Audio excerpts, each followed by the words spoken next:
God. Thank you for your teachings. I've had so much joy just by learning to follow and listen to my source and take the next right step. And my question is, with that momentum, it's the big picture things. It's as easy to make a button as it is a castle. I'm a lot easier on the initial steps, following my source and hearing it in the moment for the simpler things. And the bigger things, I just want to get to that sweet spot where it's coming naturally and wanting to know. We like those words you chose, because if you can accept that the sweet spot is emotional, not observational. Most people, the sweet spot doesn't occur until they see the car or until the car is in their garage. In fact, we like those words so much, we want you to realize that that sweet spot is in the emotion, not in the condition. When we talk about unconditional alignment or unconditional love, what that means is the condition does not have to change in order to accomplish the emotion. And if the emotion will be the sweet spot for you, then it has to come to full fruition. And eventually it will exhilarate you in all those ways that your physical senses can then define. But let the sweet spot be the emotional discovery of it, the emotional accomplishment. You want to give us an example?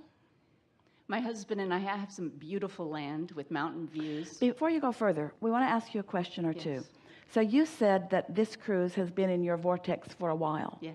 Was it sweet while it was there, or did it only get sweet the day you got on the ship? It's been so sweet all along. So the idea of it was sweet, the Yes. sweet spot. The thought of it was sweet. The anticipation of it was sweet. You didn't have to be living it. And what we would like everyone to understand is that you didn't even have to have the means to pay for it yet. You didn't even have to have your passage accomplished for it to be a sweet spot. If you can realize that it's just attention to what you want with no resistance that makes it sweet. So let's forevermore call the receptive mode the sweet spot. The sweet spot. It's the place that you can go, that you have the ability to go. And you all heard it, because you can go there before you're on board. You can go there before you have met the person that you want to live with, or before you have amassed the fortune that you want, or whatever it is. Yes? Yes. All right, so we'll hear you. I guess some of it is a little bit of resistance, clearly, because It's all right. Resistance is clarifying. it is. I want this beautiful house, and I have resistance about the work that goes into creating it sometimes. So I hear myself talking about the problem. But wait, you see, you misunderstand. There's no work in creating anything if you get to the sweet spot first.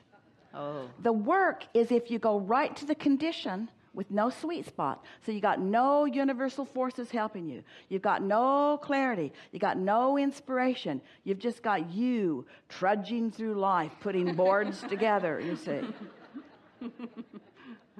But if you'll be selfish enough to find the sweet spot of the house, the sweet spot of the house, the sweet spot, it will build itself. We are not kidding you.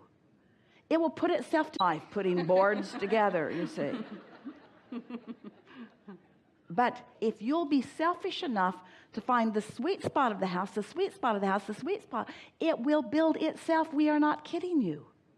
It will put itself together with the cooperative components. And your greatest problem then will be how to not feel guilty when all I did was accomplish the sweet spot. Thank you. This should have been way harder. It should have been way harder. It shouldn't be enough just to sweet spot myself into my worthiness. That shouldn't be enough. Should have been way harder. That'll be the conversation we're having. Abraham, I keep finding the sweet spot and wonderful things keep happening to me, but they're hard to explain to others.